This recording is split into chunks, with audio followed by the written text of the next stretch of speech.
Zero Divide is a first-generation PS1 3D fighting game that featured giant robots fighting each other with gameplay that very closely resembles that of the original Virtua Fighter.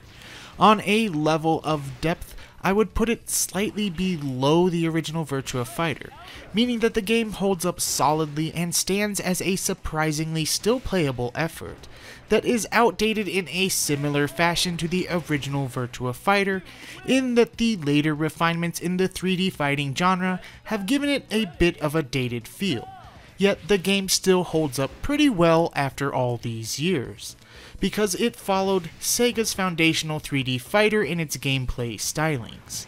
You have to remember that Zero Divide launched within the same time frame of games such as Battle Arena Toshinden, which is okay at best but far more outdated in its gameplay, and even launched a couple of months before Criticom, which, well, could easily make the list of the worst fighting games of all time for all genres in all eras of gaming. Zero Divide certainly won't make you forget about games like Tekken 3, Bloody Roar, Rival Schools, or Soul Blade, but nothing about this game is particularly broken. It all works well. For first-gen PS1, the graphics are well detailed, the fighting system is fairly deep, and the game runs smoothly. And the concept is still unique. The only complaint I have is that the AI is really good at blocking and countering every single one of your moves. The soundtrack has some good tunes, and the announcer is absolutely overexcited every time you make a great counter! Great counter! KO! I picked up Zero Divide this week because I have wanted it for many years, but not for the reasons I just stated. While the game always seemed like it would be a solid fighter in its own right, and it is, I have wanted this game since the early 2000s for one particularly cool feature packed into this PS1 disc.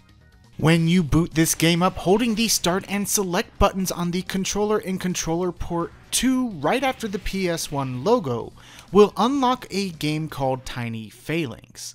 Phalanx was an early shoot-'em-up released for the Super Nintendo and the Sharp X68000 computer system, and I have owned the Super NES version since the early 2000s. Carousing my local game crazy at the time, I saw a game with the dumbest box art I had ever seen. The infamous old man playing a banjo, and it looked so stupid, I had to find out exactly what kind of game it was. Imagine my surprise when it turned out to be a very solid playing shoot-'em-up. I literally bought a game because of its box art. The Tiny Phalanx contained on the Zero Divide disc appears to be the Sharp X version of the game, as it bears little resemblance to the Super NES version I own.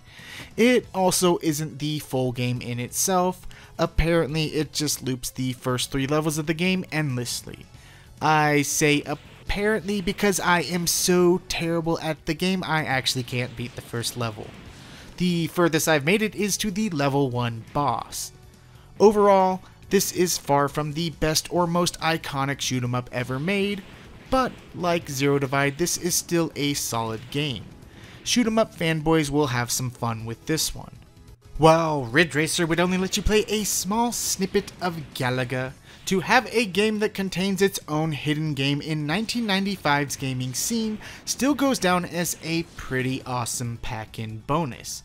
Zero Divide not only provides gamers with a still very solid 3D fighting experience, but also has one of the coolest hidden features on the PS1.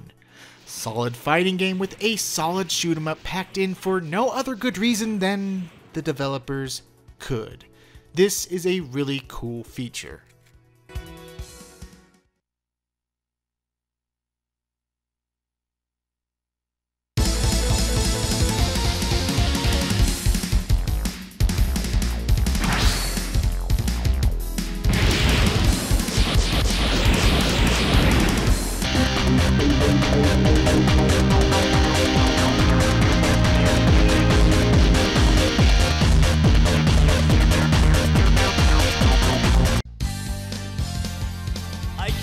believe you're giving up so soon.